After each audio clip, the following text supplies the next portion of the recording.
Okay, so this is Jeremiah 40. Remember that they're changing my voice. Jeremiah free.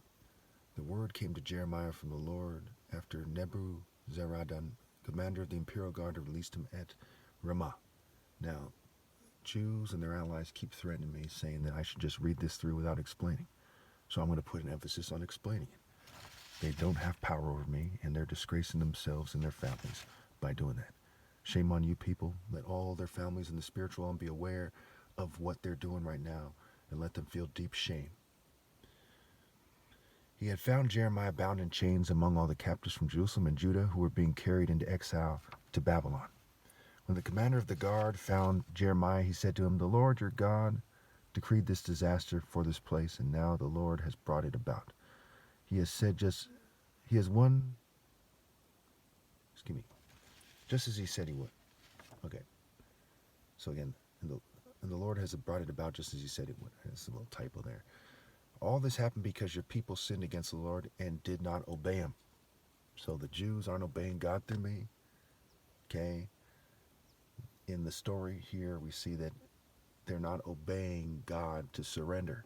They're supposed to surrender to me, right? God says, look, he's proven 1,000,000 times over. He sent you the sign as the top martial artist ever, and you're supposed to obey God through me, the top martial artist ever possible, and not pretend that jocks and police officers and military and politicians and churches and everyone else, not pretend that nerds and porn stars and all these other people, TikTok kind of popular people and so on and so forth, to not pretend weirdos and assorted villains and goons and people who are afraid to do the right thing, not to pretend that these people, okay, are equal or greater to the top martial artist, or that magically they confound, obviously they don't, my point, it's retarded, okay? They don't obey God. God said, look, I made it clear to you people. What the hell's your problem? I made it crystal clear. Did I choose you? No, no, no. Not Frodo Baggins, not Rick Moranis, not Bibi Netanyahu, not Bill Gates. No. I chose Chukwu and Mecca. So what the hell's the problem? Do people not perish every day? Are you not on your way to meet your maker? What is the confusion? So how's it working for you people? Trying to threaten me not to say things like that? Did that work for you? No. So shut your mouths. But today, I am freeing you from the chains on your wrists. Come with me to Babylon if you like, and I will look after you. But if you do not want to, then don't come. Look, the whole country lies before you. Go wherever you please. However, before Jeremiah turned to go, Nebuzaradan added, "Go back to Gedaliah, son of Ahikam, the son of Shaphan, whom the king of Babylon has appointed over the towns of Judah, and live with him among the people, or go anywhere else you please." Then the commander gave him provisions and a present and let him go. So Jeremiah went to Gedaliah, son of Ahikam, at Mizpah, and stayed with him among the people who are left behind in the land. Gedaliah assassinated. When all the army officers and their men who were still in the open country heard the king of Babylon had appointed Gedaliah, son of Ahikam, as the governor of the land, or over the land, and had put him in charge of the men, women, and children who were the poorest in the land and who had not been carried into exile in Babylon, they came to Gedaliah at Mizpah.